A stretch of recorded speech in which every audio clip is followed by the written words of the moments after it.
Son las 9 de la noche y ya estamos aquí en la fogata, escuchando música.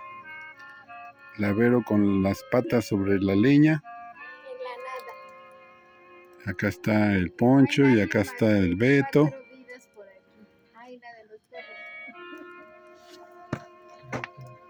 Ya comimos, ya cenamos, tomamos café, pan, tortas.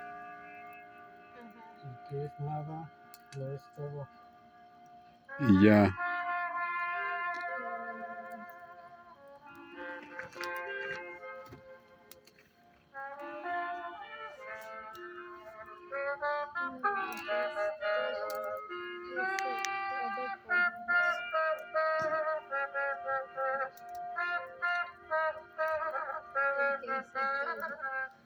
Allá están las casas de campaña.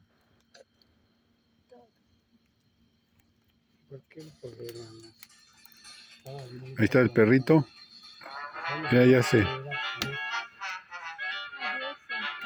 ¿Cómo los perritos buscan a la gente, va? Bueno,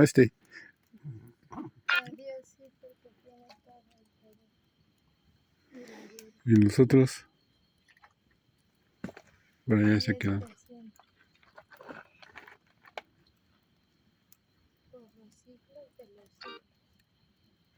A ver, ríete.